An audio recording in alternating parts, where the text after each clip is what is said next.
এমপিওভুক্ত শিক্ষকদের বাড়ি ভাড়া 15% হচ্ছে। আরও 1 থেকে 2 বছর ক্ষমতায় থাকতে পারে অন্তর্বর্তী সরকার, মন্তব্য সাবেক সেনা প্রধানের।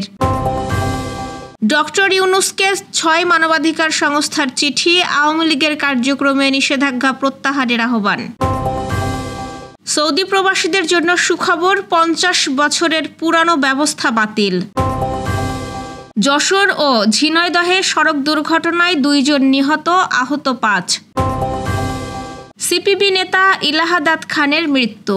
দর্শক, শুনছিলেন দিনের খবরের প্রধান শিরোনাম, এবার বিস্তারিত। তার আগে আমাদের ইউটিউব চ্যানেল সাবস্ক্রাইব করুন এবং সব খবর পেতে ফেসবুক পেজ ফলো করে রাখার পাশাপাশি ওয়েবসাইট ভিজিট করুন। এমপিওভুক্ত শিক্ষক কর্মচারীদের বাড়ি ভাড়া মূল বেতনের 15% করতে যাচ্ছে অন্তর্বর্তী সরকার। তবে এই অর্থ 2 ধাপে পাবেন তারা। আজ মঙ্গলবার শিক্ষা উপদেষ্টা অধ্যাপক সিআর আবরারের সঙ্গে আন্দোলনরত শিক্ষক নেতাদের সভায় এমন সিদ্ধান্ত হয়েছে বলে জানা গেছে। সভা সূত্রে জানানো হয়েছে, চলতি অর্থ বছরে শিক্ষক কর্মচারীরা মূল বেতনের 7.5% বাড়ি ভাড়া পাবেন। অবশিষ্ট 7.5% আগামী অর্থ বছর থেকে কার্যকর হবে। শিগগিরই বিষয়টি নিয়ে প্রজ্ঞাপন জারি করবে অর্থ মন্ত্রণালয়। শিক্ষক কর্মচারীদের আন্দোলনের মুখে বাড়ি ভাড়া ভাতা মূল বেতনের 5% হারে এবং সর্বনিম্ন 2,000 টাকা বৃদ্ধি করে প্রজ্ঞাপন জারি করেছে সরকার। গত রোববার সকালে অর্থ মন্ত্রণালয়ের অর্থ বিভাগের প্রবিধি অনুবিভাগের উপসচিব মরিয়াম মিতুর সই করা প্রজ্ঞাপনে এই তথ্য জানানো হয়। তবে সরকারের এই প্রজ্ঞাপন প্রত্যাখ্যান করেছেন শিক্ষকরা। তারা আন্দোলন চালিয়ে যাচ্ছেন। আজ মঙ্গলবার মুখে কালো কাপড় বেঁধে মিছিল কর্মসূচি আছে শিক্ষক কর্মচারীদের। এছাড়াও চলছে আমরণ অনশন। দেশের বর্তমান অন্তর্বর্তীকালীন সরকার আরও 1 থেকে 2 বছর ক্ষমতায় থাকতে পারে বলে মন্তব্য করেছেন সাবেক সেনা প্রধান জেনারেল অবসরপ্রাপ্ত ইকবাল করিম ভূঁইয়া। সোমবার নিজের ফেসবুক পেজে আগামী 5 বছরে আমরা কোথায় যাচ্ছি শিরোনামের ধারাবাহিক লেখার শেষ পর্বে তিনি এমন মন্তব্য করেন। তিনি মনে করেন, এই সময় শেষে বিএনপির ক্ষমতায় আসার সম্ভাবনা রয়েছে, তবে তাদের পুরো মেয়াদ শেষ করা নির্ভর করবে ভারতের কৌশলগত অবস্থান এবং আওয়ামী লীগের পুনর্গঠন প্রক্রিয়ার ওপর। ইকবাল করিম ভূঁইয়া লেখেন, বর্তমান সরকারের অদক্ষতা, আইন শৃঙ্খলার অবনতি বা ছাত্র আন্দোলনের চাপে সংস্কার প্রক্রিয়া শুরু হলে নির্বাচন বিলম্বিত হতে পারে। সেক্ষেত্রে অন্তর্বর্তী সরকারই ক্ষমতায় থাকবে। দুর্বল মন্ত্রীরা পরিবর্তন হবেন এবং ডক্টর মোহাম্মদ ইউনূসকে প্রেসিডেন্ট করে একটি ঐক্যমত্যের জাতীয় সরকার গঠিত হতে পারে। তিনি আরও বলেন, যদি বিএনপি ক্ষমতায় গিয়ে তাদের বিরুদ্ধে পরিচালিত সহিংসতা বিরোধী আন্দোলন দমন করতে ব্যর্থ হয়, তবে দেশে আবারও 1-11 ধরনের রাজনৈতিক পরিস্থিতি তৈরি হতে পারে। যদি সংবিধান পরিবর্তনের আলোচনা জোরালো হয়, তবে আগামী 5 বছর দেশের সময় ব্যয় হবে গণপরিষদের নির্বাচন, নতুন সংবিধান প্রণয়ন ও গণভোটের মতো রাজনৈতিক প্রক্রিয়ায়।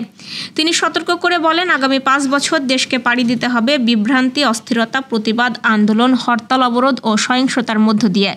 এতে অর্থনীতি আরও দুর্বল হবে, দরিদ্র জনগোষ্ঠী বিপদে পড়বে এবং বাংলাদেশের সামাজিক ও অর্থনৈতিক সূচকগুলো ক্রমাগত পেছাতে থাকবে। মানবাধিকার লঙ্ঘনের ঘটনা রোধে একগুচ্ছ ব্যবস্থা নেওয়ার আহ্বান জানিয়ে প্রধান উপদেষ্টা অধ্যাপক মোহাম্মদ ইউনূসকে চিঠি লিখেছে 6টি আন্তর্জাতিক মানবাধিকার সংস্থা। চিঠিতে গুম খুনের বিচার নিশ্চিত করার পাশাপাশি আওয়ামী লীগের কার্যক্রমের ওপর থেকে নিষেধাজ্ঞা প্রত্যাহারের আহ্বান জানানো হয়েছে বলে দেশের বিভিন্ন গণমাধ্যম জানাচ্ছে।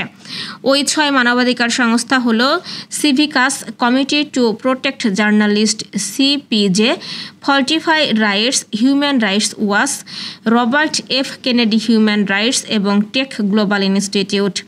চিঠিতে জুলাই বিপ্লব ও আওয়ামী লীগ সরকারের পতনের পর মৌলিক স্বাধীনতা পুনর্স্থাপন, আইন সংস্কার শুরু করা এবং গুম ও অন্যান্য মানবাধিকার লঙ্ঘনের ঘটনার তদন্তের মতো উদ্যোগের প্রশংসা করা হয়েছে। চিঠিতে মানবাধিকার বিষয়ে 12টি সুপারিশ স্থান পেয়েছে। জুলাই অভ্যুত্থানকালে ও বিগত 15 বছরে গুম, বিচার বহির্ভূত হত্যা, নির্যাতন সহ গুরুতর মানবাধিকার লঙ্ঘনের ঘটনায় দোষীদের বিচারের আওতায় আনতে আন্তর্জাতিক অপরাধ ট্রাইব্যুনালকে প্রয়োজনীয় আইনি কাঠামো ও আন্তর্জাতিক মানদণ্ড অনুযায়ী স্বাধীনভাবে কাজ করার সুযোগ দেওয়ার আহ্বান জানানো হয়েছে। এছাড়া আন্তর্জাতিক অপরাধ ট্রাইব্যুনালে মামলা সহ যে কোনো মামলার ক্ষেত্রে মৃত্যুদণ্ডাদেশের বিরুদ্ধে অবস্থান ঘোষণা করতে অন্তর্বর্তী সরকারকে আহ্বান জানিয়েছে ওই 6 মানবাধিকার সংস্থা। 50 বছরের পুরনো কাফালা বা পৃষ্ঠপোষকতা ব্যবস্থা বাতিল করেছে সৌদি আরব।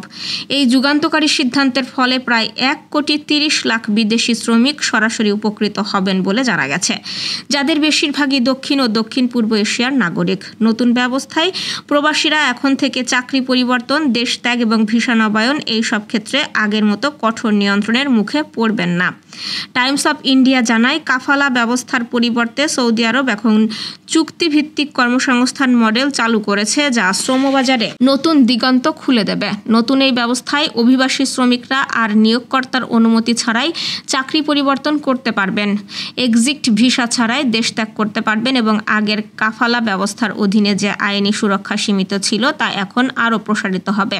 এই পদক্ষেপ সৌদি আরবের ভিশন 2030 উদ্যোগের অংশ, যার মূল লক্ষ্য দেশের অর্থনীতিকে আধুনিক করা এবং শ্রমিকদের অধিকার সুরক্ষায় বৈপ্লবিক পরিবর্তন আনা।